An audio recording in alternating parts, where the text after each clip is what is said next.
Just a quick update.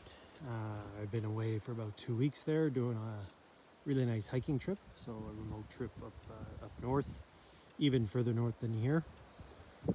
Before I left, let's see, I put a honey super on this one. What I did first, because it had EFB-like symptoms. The weather here this year has been started off, as you know, really cold, and cold being lots of negative nights, and then mid-June things got hot, and then above normals, so in the 25 to 30 up to 33 Celsius range, and it's been hot with the odd rain here and there. So most of the flowers are stressed out, lots of aphids on the flowers. So in about a week it put in probably 30 to 40% of that honey super. So I will get a honey harvest out of that. And I've got another yard with 2 boxes of probably, one's about 80% full and the other one's about 50. I did taste the nectar yesterday with some friends on this one here. So it tasted like fireweed honey, still a bit wet, and they're still bringing some nectar in despite the hot. The one thing with the hot, a lot of fireweed in the shade actually starts blooming, and usually it's nicer and healthier. I have a gut feel that's where they're getting most of their nectar, because typically those fireweed in the bush don't really flower because it's too cold, and only the sun exposed places flower. But in a lot of places now,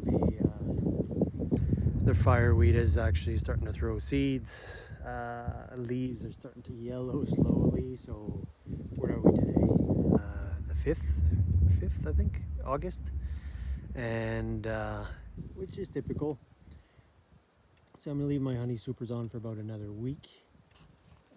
My developing colonies, so this one here is up to maybe 8 frames of bees. There's a decent brood nest in there.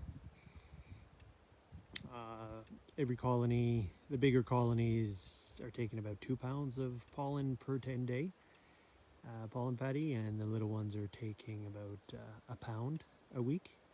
Right now the key is this is when they start developing the first winter bees and the last generation of nurse bees. So it's really important that those bees be healthy and don't lack pollen.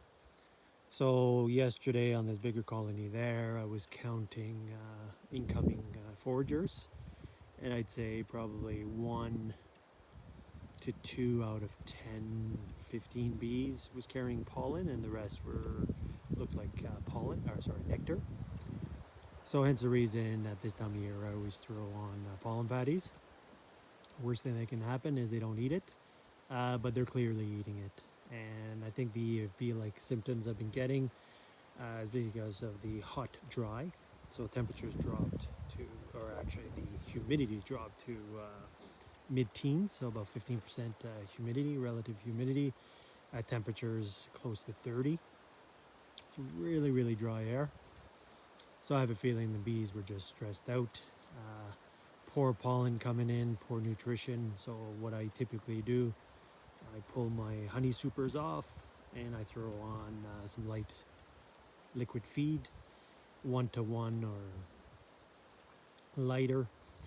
Might put some Hive Alive in there or some of that rocket fuel, and then I throw on a pollen patty, and usually takes about a week or two to clear up and get things going again. So this one here had a spotty brood, and I'd say probably 5% of the cappings were open with I'd say again dried out larvae, which is it's like snot brood or whatever, but and the bee food, so the liquid bee food in the bottom of the cells was really, really dry. So that's another indicator that it might be EFB, or it might be just something their larvae stressing out and not having enough feed. So But now I checked yesterday, and so everything seems to be cleared up. Some of the bees went up in the top box. I let the queen go up there for a bit before putting an excluder. So she did maybe a quarter frame of brood. It looks really nice and healthy. And then in the bottom box, I had a good look. So lots of young bees, emerging bees.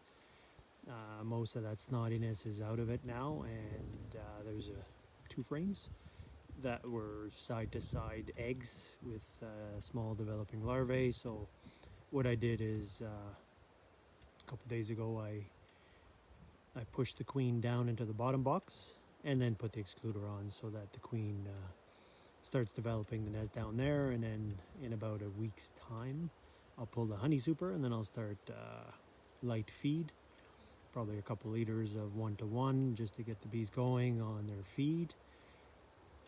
And then I'll do that for a week or two, and then I'll start bulk 2-to-1 or thicker syrup feeding.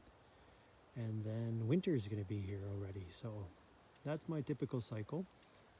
And yeah, it's been a okay season, but it's been a high environmental stressor this year for the bees, with the cold, the dry, the hot. I've had a moose hang, basically there's a cow moose.